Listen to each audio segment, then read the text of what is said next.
making a vow to destroy the enemy. In the morning, I woke up with the light. I had fallen asleep on the chair. I noticed a thin blanket thrown over me. I looked out the window. The wolf had brought a large number of his kind to the farm. I got up, leaned the gun against the wall and opened the window. The wolves raised their heads and looked at me. I said, "I am glad to see you all. My kind have created creatures that have both human and your blood flowing in their bodies, creatures that are dangerous and shameful to both humans and you. They attack people in your appearance, knowingly or unknowingly. For many years, you and I have lived side by side, sometimes hostile and sometimes peaceful, and we have recognized each other. But these are uninvited guests who are not welcome at all. I ask this new friend of mine to invite you to work together to drive them out of the area. It may be difficult for you to defend humans. But in the current situation, this cooperation is necessary. Identify and destroy them. I am with you. Thank you for coming." We all howled together. John and Miriam joined me. I said, "Sorry to wake you up. Hello and good morning." John, "Hello Miriam." "Hello." These people came in the middle of the night, but since you were asleep, we asked them to wait until you woke up. The wolf you saved told us. What did you ask of him and why did these wolves gather here? We also want to participate. I said, I would love to. But you just got rid of that building and the conflict, wouldn't it be better to rest for a while? John said, as long as that center exists, many people will be affected by our fate. Whether they want to or not, their lives and fates will change, and they will change the lives and fates of many others. They will live among people in their human form and get married, have children.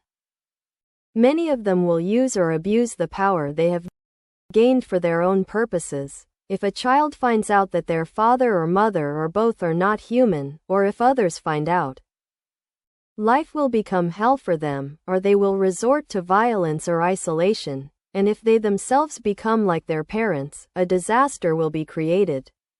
I said, you are right, okay. But stay in the trap as much as possible. I need you two by my side much more.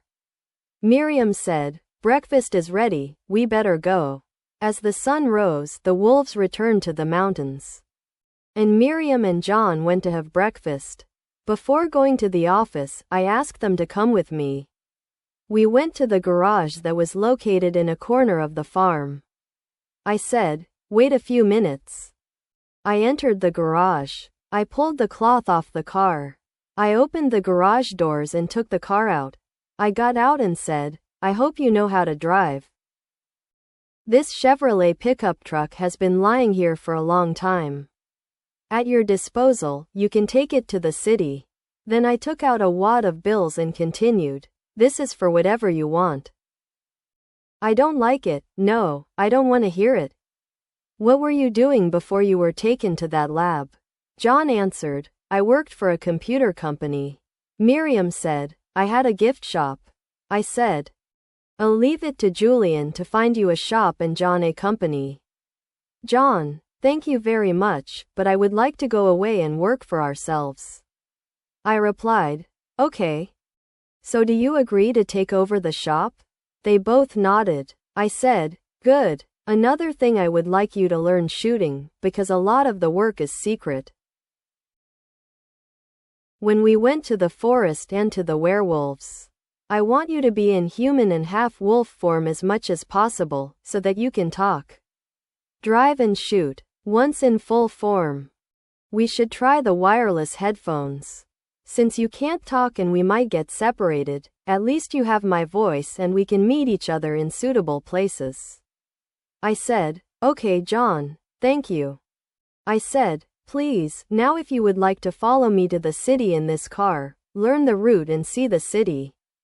I moved towards the office and they followed. On the way, I met Julian's car coming towards the farm. I stopped. He came up to me and said, I was coming to see you. Did you take your Chevrolet too? I said, yes. I gave it to them so they can go to town and back whenever they want. If you have time, accompany them today. I gave them some money, but it might not be enough. They asked for something. Help them with their shopping. I'll get back to you later. Julian replied, No problem, I'll go with them today. I said, Thank you, then I'll go. Julian went towards the Chevrolet and I started towards the office. When I entered the police station, Greg was there too.